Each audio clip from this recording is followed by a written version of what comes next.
সব সামাজিক মাধ্যম ফেসবুকত এটা ভিডিঅ' দেখিব পাইছোঁ। আনোৱাৰ হুছেইন নামৰ এটা একাউণ্টৰ পৰা এজন যুৱকে কিছু মিছা অভিযোগ উত্থাপন কৰি মোৰ বিৰুদ্ধে কিছুমান কথা উল্লেখ কৰিছে, যিটো সম্পূৰ্ণ মিছা, ভিত্তিহীন, মনে সজা আৰু এই ধৰণৰ অভিযোগৰ জৰিয়তে মোৰ বিৰুদ্ধে এক বৃহৎ ষড়যন্ত্ৰ কৰি মোক সামাজিকভাৱে হেয় প্ৰতিপন্ন কৰিব বিচাৰিছে।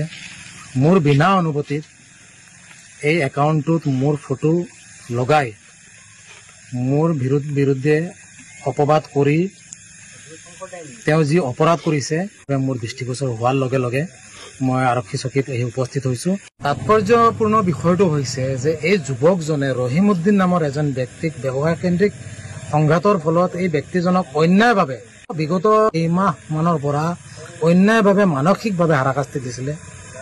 এই ব্যক্তিজনক ৰহিমউদ্দিনক বিভিন্ন ধৰণৰ ভয় ভাবুকি, হত্যাৰ পৰ্যন্ত ভাবুকি দিছিলে আৰু এই অসহায় ব্যক্তিজন উপায়হীন হৈ আমাৰ কাষলৈ আহিছিলে আৰু মই এই ৰহিমউদ্দিনক বিভিন্ন সময়তে অন্যায়ৰ বলি হোৱা ব্যক্তিজনক মই সহায় কৰি গৈছিলোঁ, যাৰ পৰিণতিত আজি এই যুৱকজনে সামাজিক মাধ্যমত মোৰ বিৰুদ্ধে এনেধৰণৰ ভয়ানক ষড়যন্ত্ৰত লিপ্ত হৈছে। হয়তো এটা দুষ্ট চক্ৰৰ লগত জড়িত হৈ বিগত দিনত যেনেধৰণে ৰহিমউদ্দিনক বিভিন্ন ধৰণে অন্যায়ভাৱে হাৰাশাস্তি দি হত্যাৰ ভাবুকি দিছিলে, হয়তো আগন্তুক দিনত এনেধৰণে ভয় ভাবুকি দিয়াৰ এক মানসেৰে আজি তেওঁ এই ধৰণে সামাজিক মাধ্যম ফেচবুকত এই ধৰণৰ তেওঁ ভিডিঅ' আপলোড কৰিছে।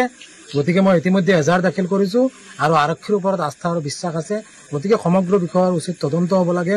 এই ধৰণৰ অন্যায়কাৰী, ষড়যন্ত্ৰকাৰী, দুষ্ট চক্ৰক এজন এজনকৈ কৰায়ত্ব কৰিব লাগে আৰু কঠোৰ শাস্তি দিবলৈ আমি আহ্বান জনাইছোঁ।